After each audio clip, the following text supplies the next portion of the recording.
gaduh, dia marah, dia beletih sebab apa? Sebab dia penat. Sebab tu dia beletih. Kalau dia tak penat, dia tak ada beletih. Dia letih jaga anak, beranak, masak, bumbung bocor dia tukar, tak kepenat dia. Suami ni mengarah je itu yang dia datang beletih. Dan yang kedua, beletih ni adalah hiburan orang perempuan. Tuan-tuan tak payah ambil pot, dia rasa puas. Yang ketiga, orang perempuan beletih tak lama, paling pendek, paling panjang 10 minit, 15 minit. Mana ada orang perempuan beletih 24 jam? Tak ada. Habis kuat 15 minit. Masuk minit ke-16, dia ke dapur, dia buka peti ais, dia tuang dahaga. Jadi kalau kita faham macam itu perangai orang perempuan, yang kita nak marah-marah pasal, yang nak pukul-pukul pasal, yang nak sepak terajang pasal, Nabi kata dah, kamu enjoy lah dengan kebengkokan dia, pujuk saja. Inilah kebijaksanaan orang laki-laki, pujuk. Bila isteri balik, kita balik, isteri tak nak makan dengan kita, ya, mainlah makan. Tak payah. Ya, mainlah makan. Tak payah. Aku tahulah nama kamu, ya. Semuanya tak payah pasal. Kalau isteri tak nak, panggil anak-anak makan, pujuk anak. Ayah cadang nak bawa engkau orang makan dekat KFC, tapi mama pula cakap tak payah lah. Nampaknya kita dekat rumah je lah malam ni. Anak ni akan turun pada kerusi, pergi dekat mak dia. Mak, kenapa mama, ayah ajak pergi KFC, mama tak nak, kenapa? Siapa juga tak nak? Kan susah. Itulah nama dia, memujuk. Tapi setengah pada kita ni tak faham. Bila tak faham tu lah yang bergaduh. Jadi tuan-tuan, jangan besarkan benda yang kecil. Benda tu boleh settle. Sebab tu Nabi pesan pada Muaz tadi, basyira, bagi orang seronok, wala tunaffira, jangan bagi orang jemu. Bila tuan-tuan bagi orang jemu, habis. Ceramah saya kalau bagi orang jemu, orang tak datang. Orang tak datang, jemunya, ya Allah, apa benda yang dia nak cakap? Ya, dalam agama kita, ya, kita kena ingat bahawa, ya Allah, apalah yang dia nak cakap ni, ya Allah, lama benar. Orang jemu, jangan buat macam itu. Tok imam, jangan bagi jemu makmum. Jangan bagi jemu. Tok khatib, jangan bagi jemu. Saya baca khutbah, saya tak nak bagi orang jemu. Sebelum saya khutbah, saya akan pastikan tutup handphone. Semua jemaah tutup handphone. Saya nak baca khutbah sekarang, saya tak nak ada bunyi-bunyi handphone. Pakak ambil, kan seronok tuan-tuan. Awal-awal lagi jangan cakap, no, budak-budak masuk dalam. Ada yang waktu saya ceramah, ada yang tidur. Saya tegur, Pak Mat, khutbah ni jangan tidur, bangun. Subhanallah. Orang yang di belakang dia semua tengkuk panjang. Pak Mat mana? Pak Mat mana ni? Ni jenis-jenis puak-puak yang dengki lah tuan-tuan. Yang jenis hasad, dengki, iri hati ni. Ni banyak jenis tu. Jadi Pak Mat ni pun bangun kejut. Pak Mat ni tuan-tuan, minggu depan sama ada dia tak tidur atau tak datang terus. Lama-lama orang jadi seronok khutbah kita. Khutbah kita yang current. Yang current issue. Jangan khutbah kita yang tak ada isu. Dalam keadaan cuaca yang panas sekarang ini, padahal dulu hujan. Sebab dia betul-betul ikut teks. Inilah masalah dia. Saya pergi sembahyang jemaah satu masjid. Orang yang kutip dermanya bawa tong. Saya duduk sah nombor 5. Sah depan saya itu, budak yang kutip tong tadi, orangnya OKU sikit. Cakapnya gagap-gagap sikit, lembut-lembut sikit. Jadi saya duduk depan. Orang depan saya tu masukkan not RM5. Tapi dia cuma nak sedekah RM1. Dia minta balik 4. Bayangkan tengah imam khutbah, dia cakap, aku nak bagi RM1, bak balik 4. Astaghfirullahalazim. Budak yang kutip tong tadi, dia cakap, puisi lagi datang balik ya. Astaghfirullahalazim. Habis satu masjid, dia datang balik 4 lagi ya. Allah, 4. La ilaha illallah tuan-tuan. Bayangkan dalam masjid mengira RM5 dengan RM1. Habis bayang saya tanya Tok Imam, kenapa Imam tak tegur? Saya tegur rosaklah sembahyang saya. Tok Imam ada kuasa menegur, tegurlah. Kenapa tak tegur? Tak ada dalam teks. Memang tak ada dalam teks lah, bukannya awak tulis teks tu tahu. Kita sendiri yang cakap, hei, ni apa mengira-ngira ni? Apa ni? Pergi dulu. Sepatutnya gitu. Tuan-tuan, bukan maknanya lantak demo lah. Biarlah dia menggembira. Salah tuan-tuan. Dia bagi peringatan pada orang lain. Kalau kita buat satu benda menggembirakan orang, seronok. Azan Tok Bilal ada 5 azan sehari. 5 lagu lain-lain. Ui, seronok. Subuh lain. Allahu Akbar, Allahu Akbar. Tu subuh. Datang maghrib, Allahu Akbar, Allahu Akbar. Datang isyak pula, Allah. Lain pula lagu dia. Lama-lama orang tarik tuan-tuan. Sekejap dia bawa lagu Madinah, sekejap dia bawa lagu Mekah, sekejap dia bawa lagu dia sendiri.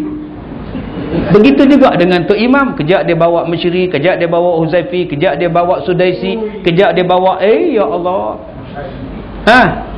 Bukan kata anak dara je tanya Tok Imam tu dah kahwin ke belum. Jentu pun tanya. Tahu jentu? Janda tua pun tanya. Masya Allah.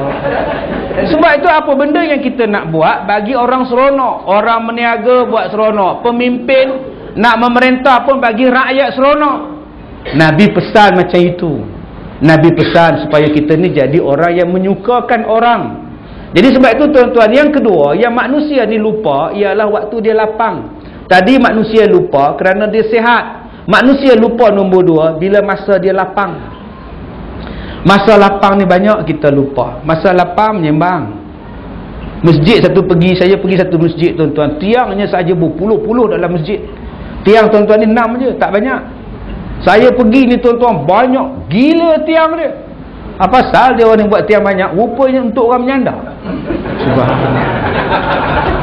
Hoi. Ini saya tak tipu tuan-tuan. Tuan-tuan saya sebut ni kan marah pula dengan rekod ni. Memang banyak tiang. Ya Allah, rupanya seorang satu cuma tak bubuh nama je. Tiang dolar, tiang hajimat dia tak bubuh. Subhanallah, Masya Allah. Lapang masa kadang-kadang bila ustaz tak ada, tok guru tak ada, lepak. Kalaulah kita satu malam dapat 2 ayat Quran, 10 malam 20 ayat Quran kita hafaz. Tuan-tuan, kalau kita baca Quran dengan tafsir, terjemahan di satu malam satu muka dah kita dapat. Cuba kita gunakan masa kita yang lapang-lapang ini untuk kebajikan. Tak perlu buat banyak-banyak, buat sikit-sikit. Pelajar di sekolah saya cakap dah semalam di Jasin, mereka belajar 5 bahasa. Sehari mereka belajar 10 bahasa Mandarin, 10 bahasa Tamil, 10 bahasa Arab dalam bentuk yang sama.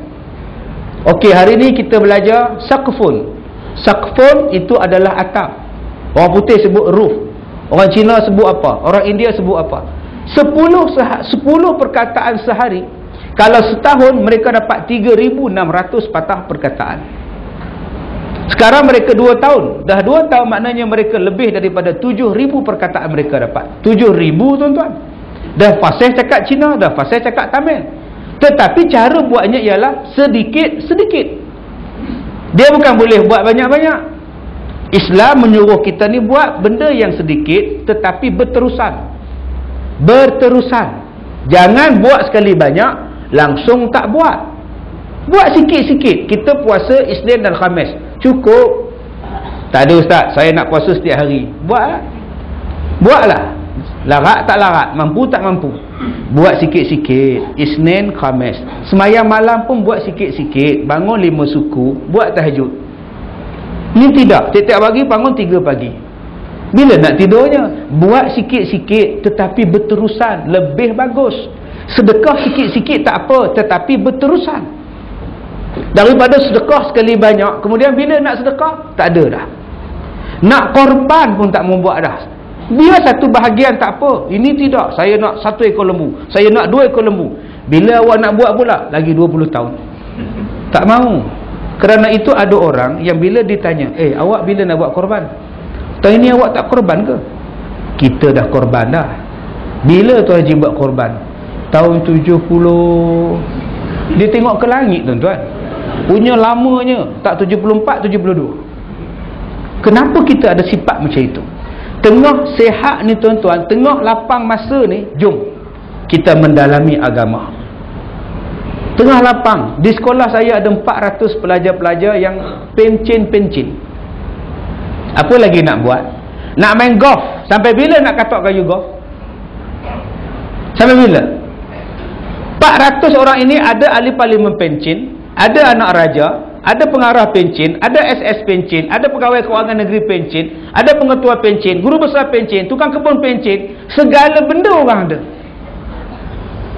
Tiap-tiap hari mereka datang belajar 5 hingga 6 kitab sehari.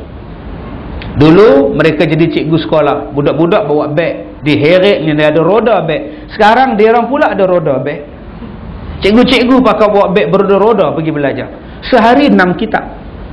Paling rendah 6 kitab, pukul 9 sampai pukul 10 pagi. Saya rasa tuan-tuan, di masjid tuan-tuan boleh buat. Kita buat satu dewan yang besar, boleh mak dalam 200 orang. Setiap hari kita buat. Ada aircon, ada kerusi, ada meja, ada papan putih, ada mesin slide. Setiap hari kita mengajar, Isnin sampai Jumaat, Isnin sampai Khamis, jam 9 sampai jam 10.30 pagi. Setiap hari alim kita tuan-tuan. Kita buat. Kita boleh buat di sekolah kita, di bangunan masjid kita, bangunan 2 tingkat. Bangunan 2 tingkat, atas asrama, bawah kelas. Tiap-tiap cuti sekolah, budak-budak akan tinggal dan tidur dalam asrama. Semayang dalam masjid, belajar dalam masjid, kursus dalam masjid. Seminggu cuti sekolah, seminggulah di masjid. Kan bagus. Ada setengah orang dia tak buat macam itu. Masjidnya hanya buat landscape. Sebab nak masuk pertandingan sebenar Ma'al Hijrah. Rugi tuan-tuan. Ni yang saya nak masuk camp cuti sekolah 600 orang. Dah penuh. Tuan-tuan nak hantar anak, tak payah hantar, dah penuh. Bayangkan berapa puluh ribu manusia yang nak masuk. Di mana nak diletakkan budak-budak ini? Yang inilah nama dia akan boleh buat. Saya cakap di satu tempat, saya pergi tu tuan-tuan, bendera sepanjang jalan. Warna merah ada, warna hijau ada, warna kuning ada, warna biru ada, semua warna ada. Dahsyatnya bendera tempat ni banyak. Saya tengok garaj motosikal dia besar, cantik. Orang datang pula ramai. Tapi bendera pun banyak.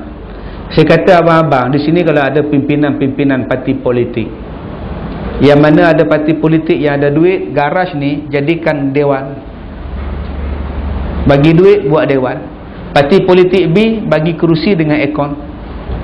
Parti politik nombor 3 panggil ustaz ke, panggil cikgu ke, mengajar. Buat apa kita gaduh-gaduh? Kita duduk dalam kampung ni, sepupu, 2 pupu, 3 pupu, 4 pupu.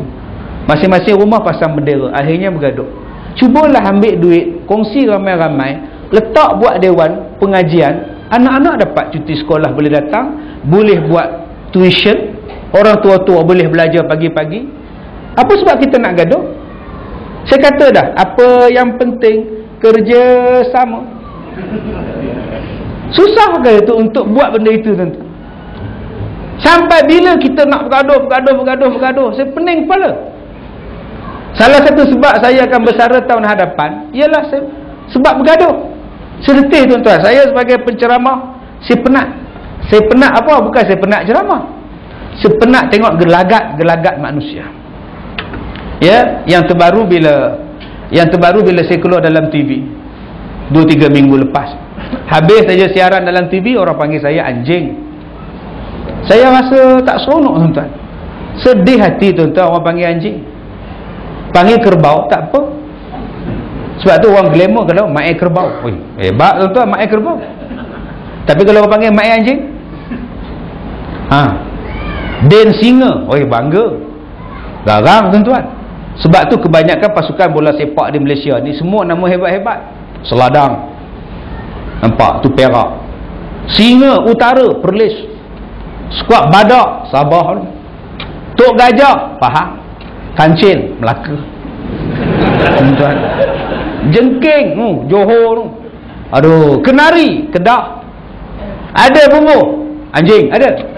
Skuad anjing lah. Hari ini membariskan. Mana ada tuan-tuan? Tak ada tuan-tuan. Malah ini pasukan Gergasi Merah menurunkan Basku Balaban dan Amri Yahya sebagai pemain penyerang mereka, dan pasukan Kijang dari Kelantan Red Warriors menghantar kepada Muhammad Gadar. Nampak? Skuad Singa Utara hari ini membariskan pemain Marlon Alec James, dan skuad anjing ini membariskan. Mana ada? Tobatlah orang tak buat anjing. Bayangkan ustaz orang panggil anjing. Dia boleh tanya ke anak saya, kau anak Ustaz Kazim ke? Ya, bapak engkau anjing tu. Anak ni balik tanya kat saya, ustaz, ayah, kenapa orang panggil ayah anjing? Saya cakap orang tu bodoh. Anjing dengan orang pun tak kenal. Apalah politik macam ini tuan-tuan, saya tak faham lah. Salah, di mana salahnya saya mengajar? Saya cuma minta kita berbeza bendera, tapi tolonglah bekerjasama buat dewan untuk anak kampung kita. Cuti sekolah mereka boleh duduk di situ, mereka tak merayau nak merempit, mereka tak hilugam, mereka duduk di masjid. Yang jaga tu imam, yang jaga tu siap, tu bila pengurusi. Kan bagus. Sediakan katil, sediakan asrama, sediakan bilik mandi. Tuan-tuan tengok dalam website di sekolah saya, apa benda yang saya tak buat? Apa benda yang saya tak buat? Penjagaan untuk orang-orang tua saya buat. Orang menari depan pintu pagar, orang mengutuk. Ustaz Kazim bela janda tua, Ustaz Kazim bela janda tua. Aduh, makcik-makcik tua ni bawa penyapu. Pergilah main-main. Kalau Ustaz Kazim tak jaga kami, siapa nak jaga? Ustaz Kazim jaga janda tua. Oh, dahsyat tuan-tuan. Yang hina kita bukan orang India, yang hina kita bukan orang Cina, yang hina kita orang kita. Saya buat sekolah tanpa minta duit pada kerajaan. Sebab saya nanti kalau saya minta duit pada kerajaan, orang tuduh macam-macam. Sebab tu saya buat sekolah, saya buat CD. Walaupun sekarang susah nak jumpa CD saya. Dengan jualan CD ni lah buat sekolah. Saya buat air penawar, kita keluarkan buku, kita keluarkan kismis. Yang ini yang buat sekolah. Saya tak minta duit mana-mana kerajaan pun tuan-tuan, tak minta pun. Mana-mana parti pun saya tak minta. Sebab saya nak buat ni bersih tanpa ada warna bendera. Semua orang boleh datang belajar. Saya nak tunjukkan bahawa Islam boleh menyatukan masyarakat. Bagaimana semayang boleh menyatukan kita, haji boleh menyatukan kita, pembinaan pusat pengajian ini juga boleh menyatukan kita. Betul tuan-tuan. Bila kita buat sekolah, masyarakat daripada seluruh dunia datang. Minggu lepas orang Singapura, ini 4 bas orang Singapura akan datang buat korban di sekolah saya. Orang Myanmar datang, orang Amerika datang, orang Arab datang. Anak orang Arab hantar sekolah saya untuk belajar bahasa Arab, kan pelik? Kan pelik benar aku tengok komen ni. Orang Sweden, orang England datang. Alhamdulillah. Sebab tu guru-guru, pelajar-pelajar di sekolah saya dibekalkan dengan berbagai bahasa. Sebab yang datang belajar ini orang yang berbagai bahasa. Kalau kita bakal mengatakan bahawa Islam ini adalah yang menguasai, bahasa apa yang kita kuasai? Bila kita ada kuasa, kita boleh buat macam-macam. Tapi masalah dia, kita tidak mempersiapkan diri kita untuk buat benda itu. Saya bila tengok orang duduk kutip derma dekat dengan bank, jual bam rimau, jual kalender dekat sesen minyak, saya rasa sedih. Saya pergi jumpa budak ni. Bila dia datang jual, encik, kalender encik. Saya kata, kamu tak sekolah ke? Minggu ni sekolah kami melancarkan minggu berjual beli, minggu berniaga. Yalah, kamu belajar apa nak berniaga-berniaga pula? Rasulullah pun berniaga encik. Pandailah kamu cakap. Oh, dia orang ni pandai bercakap tuan-tuan. Saya tanya, mana guru kau? Guru kamu mana? Guru pergi hantar tempat lain. Atau guru kamu niaga tak? Tak, kami je berniaga. Patut guru kamu lah berniaga. Baru betul. Ini tidak ada suruh budak-budak jual kalender tu. Jumpa orang Cina, jumpa orang India, jumpa orang Melayu. Jatuh maruah kita tuan-tuan. Saya tak mau macam itu. Kita buat. Bila kita buat, mula-mula kita buat surau. Ramai orang datang. Kemudian kita buat kelas pengajian. Daripada 40 orang sekarang meningkat kepada 400 orang, 500 orang. Bila kita buat macam ni tuan-tuan, orang sakit datang, orang miskin datang, orang fakir datang, anak yatim datang, semua datang. Kita bela. Kita ada 6 orang sakit buah pinggang. Seorang meninggal minggu lepas, tinggal lagi 5. Bayangkan 5 orang ni sakit buah pinggang. Pembiayaan dia kita tanggung, sekolah tanggung, kita tak minta bantuan. Tu fakir miskin. Bila saya buat macam itu, ada orang yang hantar mak dia suruh kita bela. Ada yang bawa opah dia suruh kita bela. Ustaz, ini opah saya serahkan pada ustaz untuk ustaz pelihara. Astaghfirullahalazim. Saya kata, ini opah encik, kenapa saya pula nak bela? Ini kan tempat pengajian orang tua-tua. Saya kata, ini tempat pengajian, bukan welfare. Ini bukan kebajikan. Ada tuan-tuan yang letak mak dia start kereta, jalan.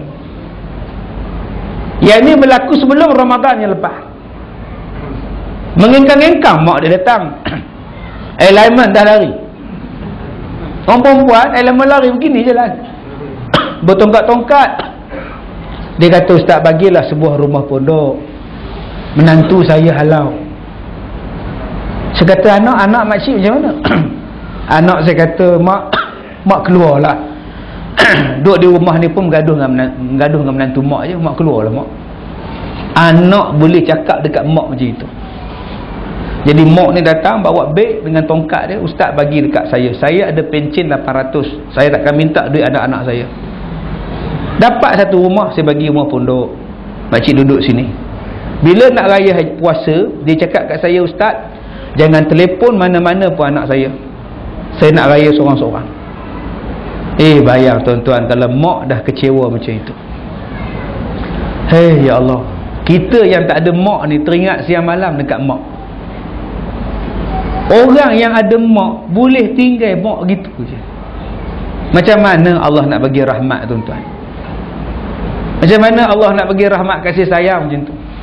Ada sekarang makcik tu ada kat rumah, kat pondok saya. Sampai sekarang anak-anak dia tak datang tengok.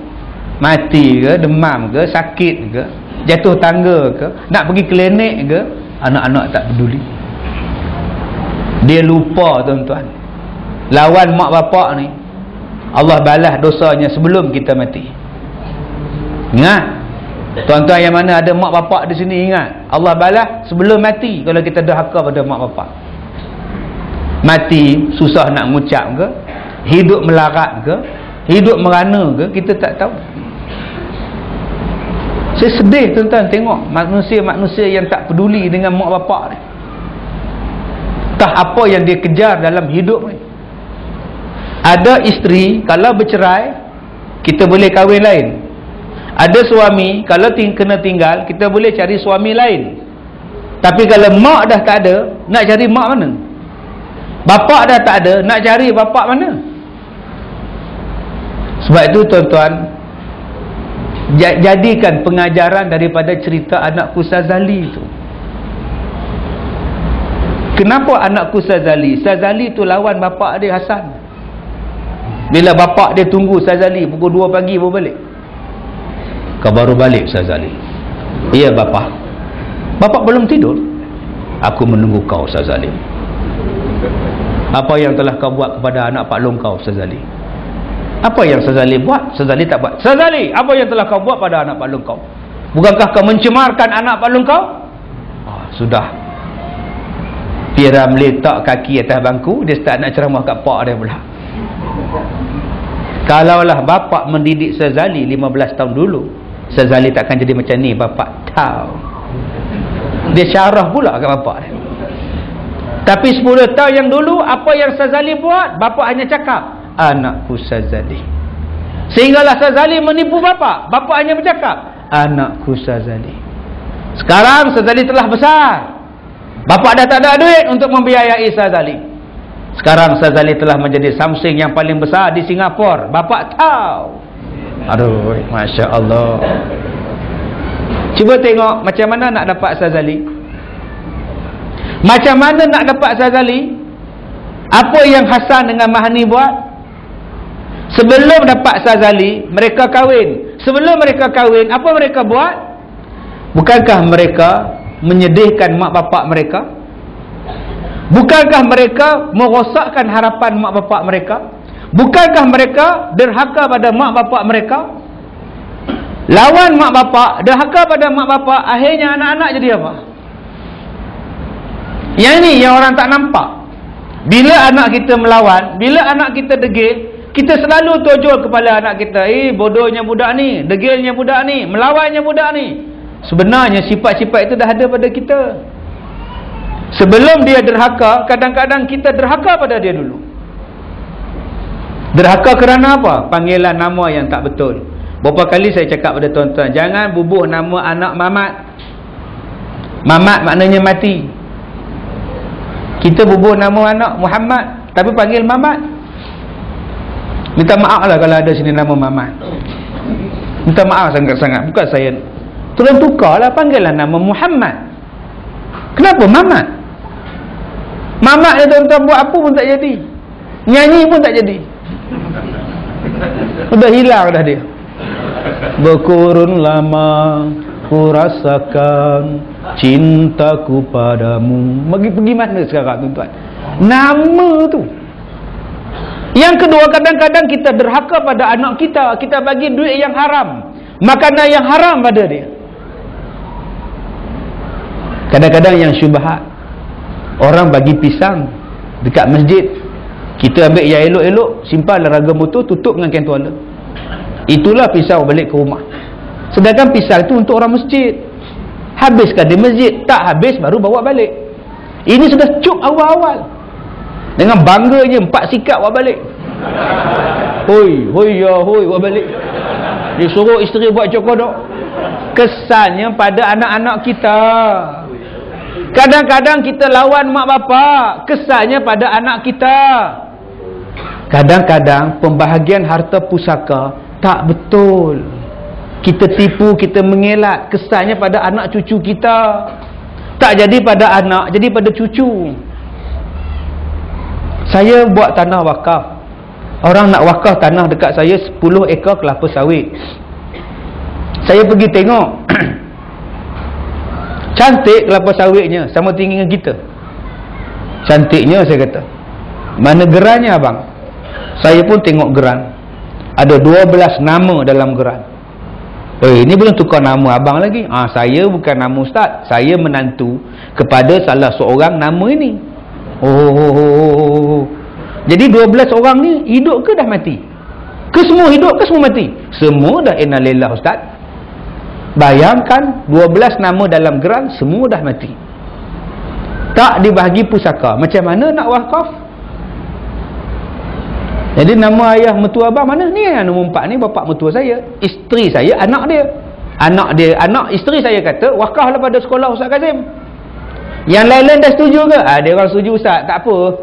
Mana boleh abang haji? 12 nama.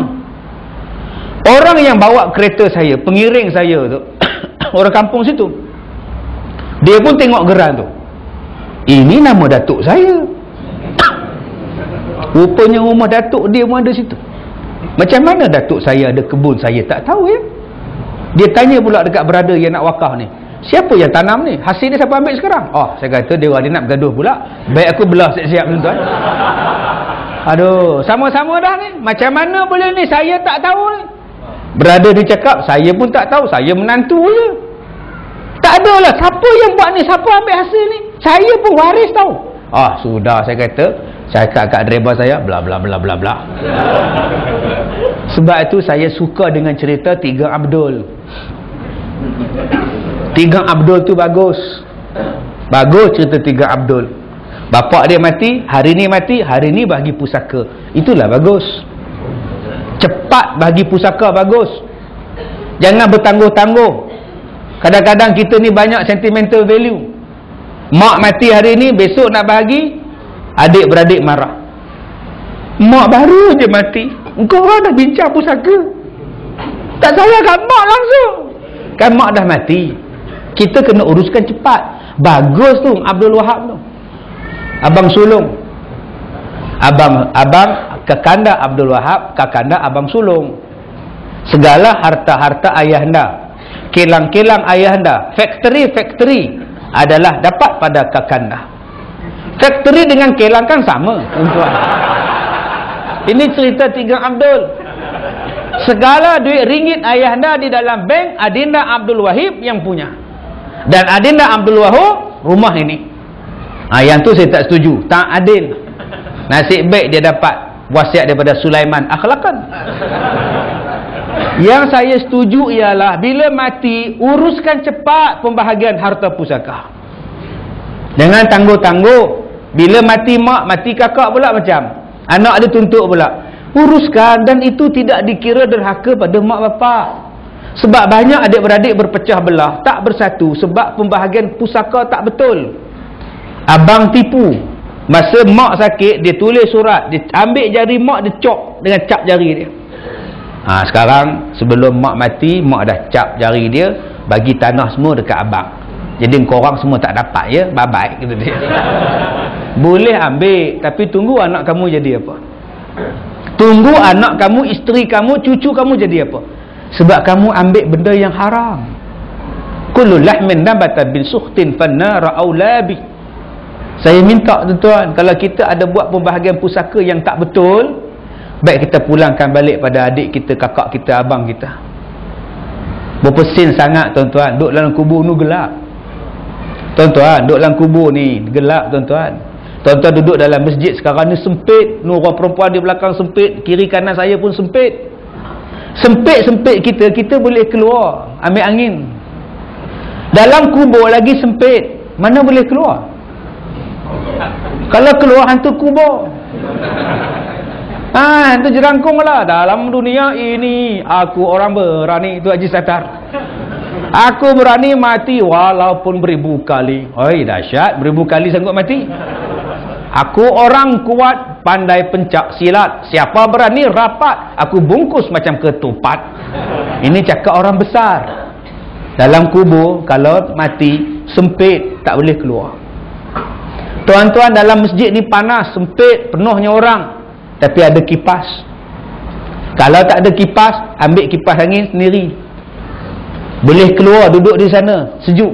Dalam kubur, mana nak cari kipas? Kalau kita sekarang blackout, gelap, masing-masing keluar handphone.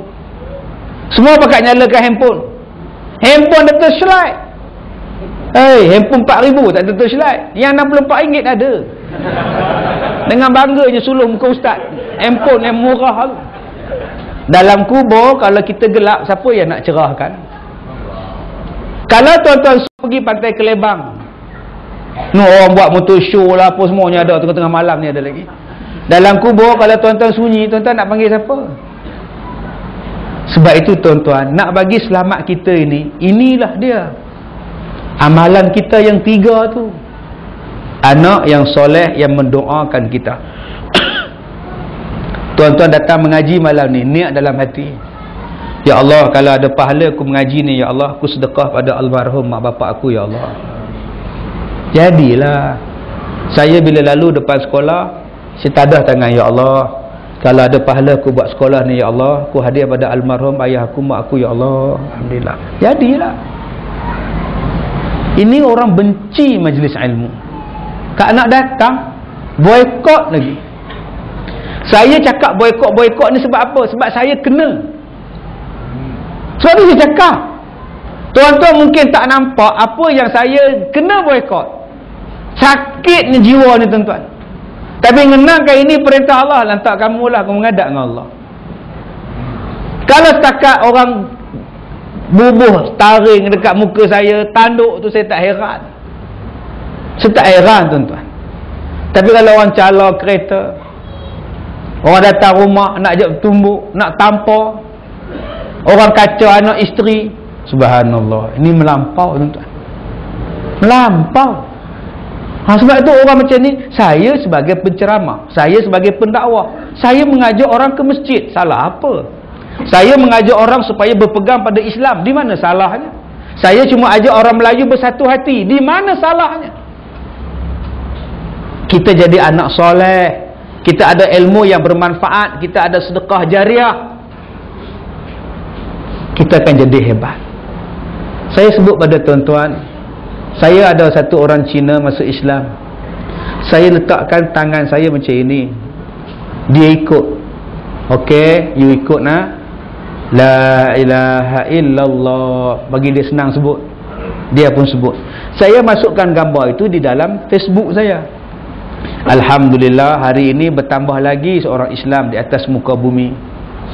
Ramai yang puji, alhamdulillah, syukur, amin, alhamdulillah, syukur, amin. Masuk satu orang.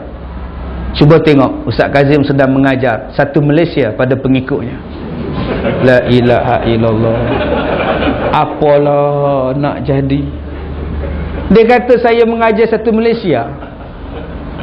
Ini ustaz politik, kata dia. Saya bukan mengajar satu Malaysia, saya sedang mengajar dia mengucap kalimah syahadah. Pun orang kata politik. Masya Allah. Bila kita kata tu syahadah lah, yalah kalau nak ajar orang masuk Islam pun, kenapa perlu angkat jari? Semua dia mengucap je lah. Yang angkat jari tu siapa? Saya jawab, jari itulah yang kamu angkat bila kamu tahiyat. At-tahiyyatul asyhadu alla. Bukankah jari ni ada tuan-tuan angkat jari anak? Asyhadu alla. Ada. Kenapa tak angkat jari ibu je? Asyhadu alla. Ini kan kalimah syahadah itu diangkat. Kalau kita begini satu, kalau di sini asyhadu alla kan satu. Astaghfirullahalazim. Kenapa ibu jari? Kenapa ini jari telunjuk? Kerana jari telunjuk ini ada satu urat yang sampainya ke jantung kita, ke hati kita. Sebab tu bila kita sebut asyhadu alla, dalam hati sebut, aku bersaksi tiada Tuhan melainkan Allah. Ni ada hikmah ni tuan-tuan. Bukan saja-saja Tuhan buat. Nabi boleh angkat jari anak, Nabi boleh angkat jari ibu, Nabi boleh angkat macam ni pun boleh. Asyhadu alla, boleh tuan-tuan. Tapi kenapa Nabi tak buat? Kenapa ini? Sebab ada maqasid dia. Tapi kita hari ini bila pemikiran kita dah terlalu ke partian, semua jadi salah. Akhirnya kita jadi pecah tuan-tuan. Sampai nak dapat pahala pun kita hari ini memilih-milih pahala. Ustaz tu jadi imam, aku tak nak ikut. Ustaz ni mengajar, aku tak nak sampai. Ustaz ni datang mengajar, aku tak nak ikut. Sebab Allah, rugilah tuan-tuan. Rugi sangat.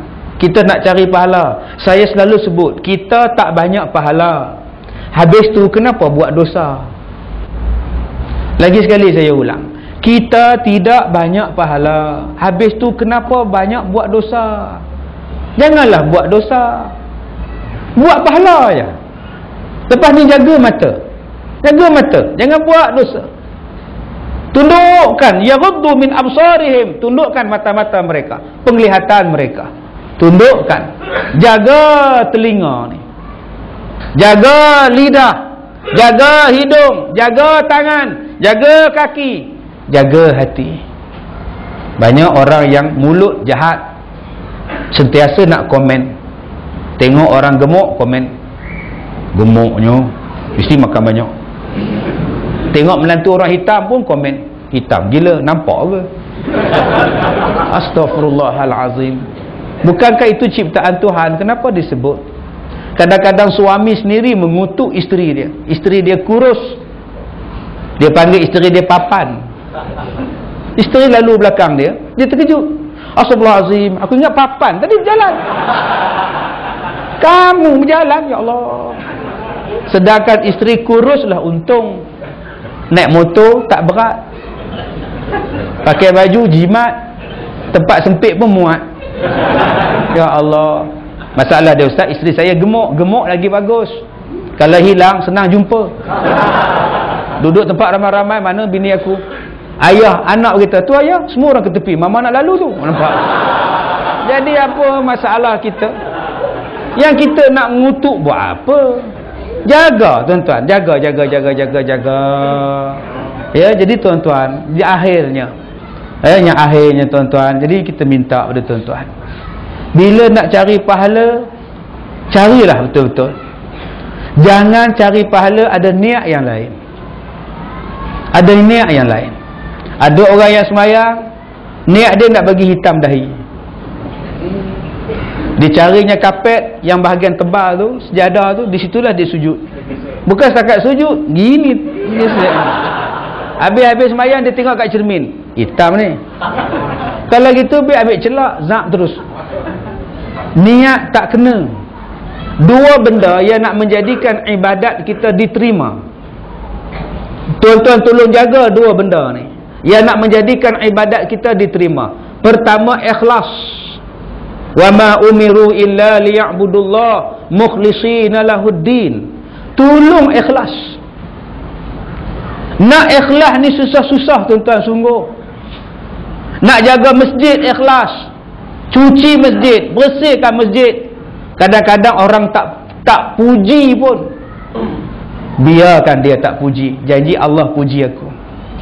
Kita nak tuan-tuan nama kita mulia di langit. Kita nak nama kita glamour di langit. Glamour di dunia nak buat apa? Glamour di langit tu target kita. Malaikat semua doa untuk kita. Akak-akak yang jadi isteri yang solehah, burung yang terbang di angin doa untuk isteri solehah, ikan yang berenang di lautan minta ampun pada isteri yang solehah. Bayangkan, malaikat yang berterbangan, yang beribadat doa pada isteri solehah. Masya Allah, untungnya jadi isteri.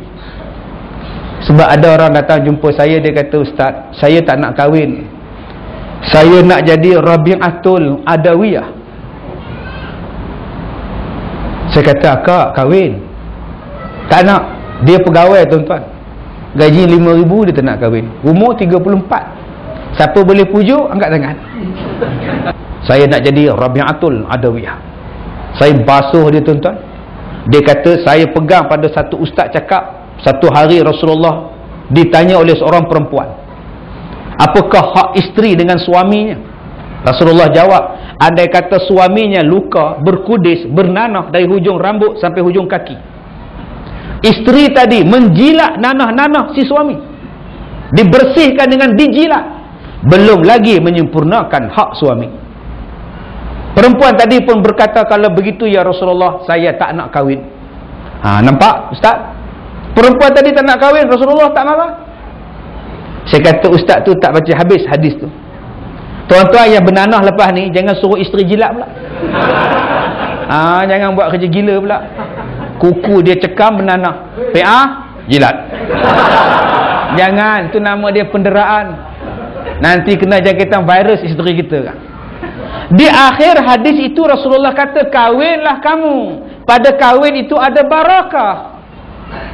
Lebih bagus, lebih banyak daripada yang tak kahwin ke barakah dia. Nabi suruh kahwin. Saya bacakan hadis itu, saya ambil satu hadis panjang, nampak ni akak. Nabi kata, kahwinlah kamu, kerana pada nikah itu ada barakah. Kenapa kau tak nak kahwin? Ustaz dia baca separuh je. Ini yang masalah tuan-tuan, separuh. Nak mengajar, guru yang ikhlas, dia mengajar semua. Belah kanan pun dia tegur, belah kiri pun dia tegur. Geng dia pun dia tegur, geng orang pun dia tegur. Itulah ikhlas. Yang tak ikhlas, geng aku tutup, geng orang lain bongkar, itu tidak ikhlas. Ikhlas ni tuan-tuan kena buat sungguh-sungguh. Bila kita buat ikhlas sungguh-sungguh, yang ni baru dapat pahala. Banyak orang tidak ikhlas. Kenapa kamu kahwin, Din?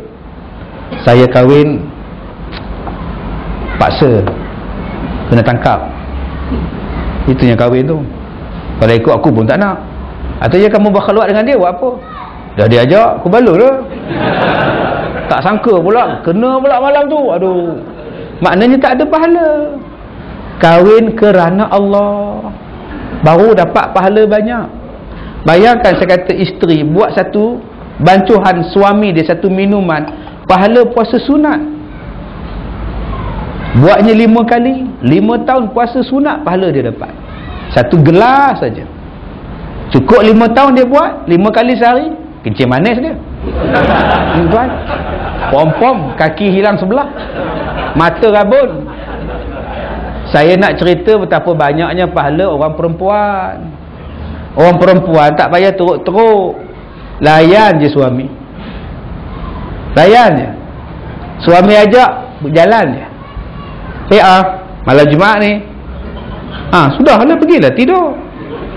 Ini tidak, sekejap lagi abang, sikit lagi suratul kahfi ni, lagi 10 muka lagi. Astagfirullahaladzim, 10 muka tu, sejam lagi tu. Tutup Quran, sadaqallah, pergi tidur. Ini tidak, abang tidur dulu, Nanti kan habiskan. Tak, tutup Quran, tidurkan suami, pahala besar. Dan suami pun fikir-fikirlah. Ya, kadang-kadang balik, asal nak balik. Fikir-fikirlah juga. Ya, bukankah budak tu kecil, mak ni duk buai budak ni, la ilaha illallah. Yang suami kata, lekah apa abang, budak belum tidur, buatlah baca-baca Quran ke apa ke. Suami pun ambil Quran, auzubillahi minasyaitonirrajim. Isteri datang, abang, anak dah tidur. Sadaqallahul azim. Hai, sial, dapat auzubillah aja tuan-tuan, jadilah pahala lah juga tuan-tuan. Jadi ikhlas, semayang kerana Allah, sedekah kerana Allah. Jom buat. Bila kita buat ikhlas kerana Allah, baru tuan-tuan tahu nikmatnya buat. Jangan sebut ni saya ikhlas ni saya ikhlas ni. Tak payah sebut, Tuhan tahu. Ni masjid kita ni tuan-tuan ni, nak buat tempat mandi jenazah. Ya, nak buat tempat mandi jenazah, bantulah. Silat-silat hari bulan kita yang akan dimandikan di sini. Tak kita perasmikan maknya, memecahkan reben, memotong reben kita. Pahala berpanjangan tuan-tuan. Jangan takut. Ni malam ni berapa ribu je datang malam ni, berapa ratus orang datang. Orang yang buat kapet dapat pahala, yang buat tiang dapat pahala. Tiang dia dah masuk muzium dah tuan-tuan. Dah berapa puluh tahun dah harga usia masjid kita ni. Dah mati dah orang yang buat ni, tapi dia masih hidup di alam kubur, hidup dengan pahala, bukan hidup makan minum. Begitulah yang kita nak. Jadi tuan-tuan, saya rasa tuan-tuan lepas ni kita lancarkan tabung untuk bantu ni masjid kita ni nak buat tempat pemandian jenazah ni. Jadi untuk melancarkannya itu, saya je bagi dulu. Ya, saya bagi 1,000 untuk malam ini, untuk tuan-tuan buat lancar. Ya, sebagai pelancaran asas. Jadi kita perlukan berapa ribu? Dekat 10 lagi. Jadi saya dah bagi 1,000. Malam ni juga dapat 10,000. Clear. Minggu depan siap. Dan siapa nak mati selepas itu, boleh dah tuan-tuan. Jadi malam ni saya bagi RM1,000 insya-Allah untuk kita wakaf kita. Dan selepas lagi 9,000 lebih, itu tuan-tuan lah. Kalau malam ni seorang bagi 100, malam ni datang 1,000 orang, dah dapat 10,000. Kalau astro kita boleh bayar, takkan untuk masjid kita tak boleh bayar? Ni ikhlas kerana Allah Ta'ala. Buat tuan-tuan, insya-Allah Allah Ta'ala akan balas pada kita. Sebab Allah sebut dalam Quran, wa ma anfaqtum fi syai' fa huwa yukhlifuh. Setiap apa yang kamu belanjakan duit kamu pada jalan Allah, Allah akan tambahkan, Allah akan gantikan dia. Dan saya nak sebut pada tuan-tuan, bila kita ikhlas, Allah bukan ganti duit pada kita. Kadang-kadang Allah ganti kepada kita benda yang tak nampak duitnya, tapi kita rasa nikmat dia. Nikmat dapat anak-anak yang solehah. Apa lagi benda yang lebih berharga daripada anak-anak yang solehah, yang soleh, yang ikut cakap agama? Apa makna ada anak hebat-hebat belaka, mayang tidak? Kita duduk menyanyi je. Sepun kayu daunnya rimbun, lebat bunganya serta buahnya. Walaupun hidup 1000 tahun, kalau tak sembahyang apa gunanya? Tak ada guna kalau tak sembahyang. Jadi tuan-tuan, kita nak, kadang-kadang Allah ganti orang yang ikhlas bersedekah ni tuan-tuan, Allah ganti rezeki. Dan rezeki Allah ganti tak terduga. Yang ketiga, Allah bagi cerah kubur. Yang keempat, Allah panjangkan umur. Yang kelima tuan-tuan, Allah bagikan ketenangan jiwa. Allah bagi ketenangan jiwa tuan-tuan. Yang kedua, yang terakhir, dua benda ni. Yang pertama ikhlas, yang keduanya muttaba'ah. Mari kita buat ibadat macam Rasulullah buat ibadat. Allah menerima ibadat kita bila kita buat macam Rasulullah buat. Jom kita betulkan semayang kita. Kita boleh repair kereta, kita boleh modify kereta, kita boleh hantar puspakom untuk orang siasat kereta kita. Berapa banyak orang yang siasat semayang? Aku punya semayang betul ataupun tidak? Berapa ramai yang siasat? Rasulullah angkat takbir macam mana? Ada orang angkat takbir ni Allahu Akbar, Allah begini, tak dapat pahala sunat. Sah semayang, sunat tak dapat. Ada yang Allah, itu macam panah nela rinong nak terjun je tuan-tuan.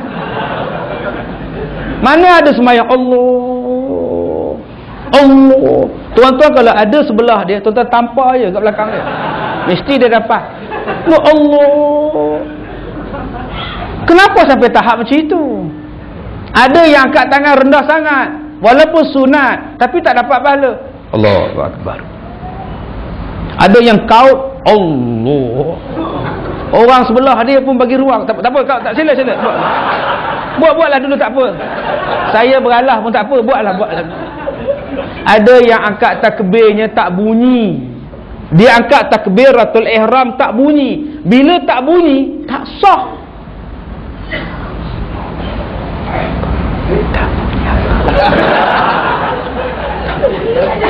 Kita kena cakap dekat dia pula.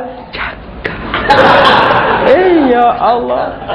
Mana boleh dia kena dengar pada telinga sendiri. Allahu Akbar. Telinga sendiri. Ini tidak. Ini lafaz qauli yang kena dengar. Ada yang separuh dengar, separuh hilang. Allah. Enggak hilang pula. Ada yang panjang A. Salli fardal maghribi salat rakaat. Allah. A pula dia panjang, batal semayang. Yang kena panjang Allah. Allahu Akbar. Yang tu yang panjang. Dia Allah. Panjang gila. Dia tak boleh sedu. Takbir atau ihram tak boleh sedu. Allahu Akbar. Batuk pun kena ulang balik. Allahu Akbar. Kena ulang balik tuan-tuan. Jaga-jaga ni besok subuh Allahu Akbar. Mana boleh menguap. Ni orang perempuan semayang lagi takut dengarnya. Sudah bisik-bisik je dengar. Dia nipiskanlah. Itu nama dia puaka yang rapi. Jangan patah belakang. Sebut elok-elok lah Allahu Akbar. Kenapa? Tak kena. Jom kita sembahyang. Itu baru takbiratul ihram. Tu Fatihah. Berapa banyak orang yang cek Fatihah dia? Bismillahirrahmanirrahim. Alhamdulillah. Dah jadi beranak dah. Dia bukan boleh beranak tawalul. Dia alhamdu. Kita buat alham. Kadang-kadang dia baca laju. Bismillahirrahmanirrahim. Alhamdulillahi rabbil alamin. Ar-Rahmanir-Rahim. Maliki yaumiddin. Iyyaka na'budu wa iyyaka nasta'in. Bunyi sedap tapi salah. Mana salah? Tak betul lah. Salah. Bismillahirrahmanirrahim. Itu salah. Dia baca nur. Bismillahirrahmanirrahim. Nampak? Bismillahirrahmanirrahim. Bismillahirrahmanirrahim. Nur. Orang bukan perasan. Orang qori perasan. Macam mana nak batal semayang? Nir jadi nur. Kita tak ikut cara Rasulullah. Sebab tu tuan-tuan, jom kita buat dengan ilmu. Kita belajar dengan ilmu. Buat sesuatu benda dengan ilmu. Bila tak buat, jadi rosak. Sebab tu kalau kita buat dengan ilmu, insya-Allah kipas tuan-tuan ni banyak. Kalau kita ada ilmu, kita buat satu kipas besar. Tarik daripada atas, pasang kipas sebesar-besar lampu. Ruang 4 segi tu pasang kipas. Sejuk satu masjid. Ya, dia pasang 4, terangkat kain jemaah. Ya. Ada tuan-tuan. Subhanallah. Sebab tu kita nak buat ilmu. Tuan-tuan tengoklah. Yang saya baru ni saya sebut dalam TV pun saya sebut tentang cerita P. Ramlee. Dalam radio baru ni pun saya sebut tentang cerita P. Ramlee. Orang duk tanya saya, kenapa filem P. Ramlee orang tengok tak jemu? Sebab dia tiru daripada Quran. Kasim Selamat. Tuan-tuan tetap tengok ibu mertua aku. Tahu, padahal dah tahu dah Abang Kasim kan jadi buta. Lah jadi buta. Bukankah Ahmad Mahmud kata, memang sabar ya isteri kau, tetapi bukankah aku telah mengembalikan penglihatan pada kau? Bukankah itu adil, Kasim Selamat? Memang adil Tuan Doktor. Tuan Doktor ambil isteri saya, dia masuk dalam bilik pergi cocok gerpu. Begitu keluar, Nyonya Mansur pingsan. Alah Kasim, mati situ. Mati.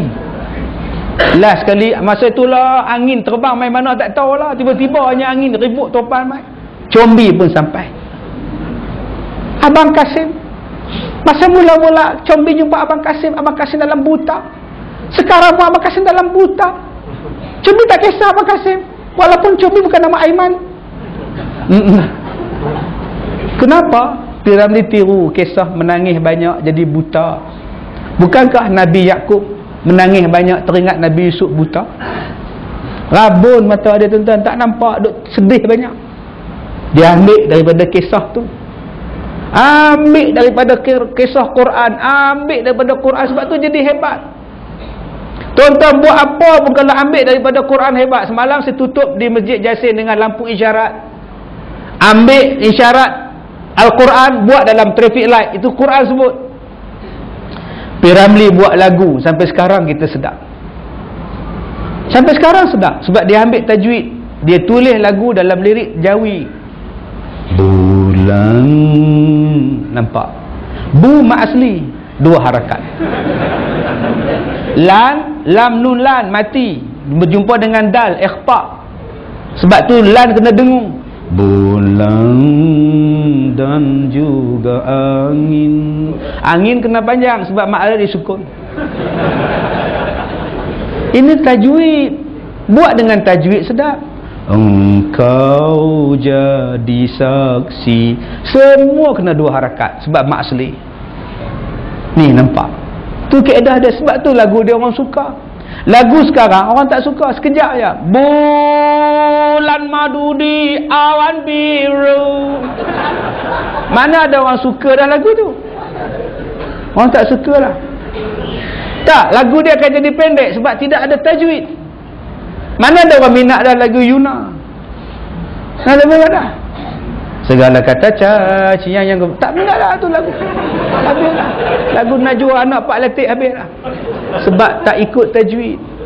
Tuan-tuan, kalaulah ikut lagu, ikut Quran pun hebat. Bayangkan kehidupan kita keseluruhan dia mengikut Quran, lagilah hebat tuan-tuan. Jom sama-sama kita ikut Quran, sama-sama kita buat keluarga kita ikut Quran, masjid ikut Quran, semua ikut Quran. InsyaAllah Allah memberkati kita.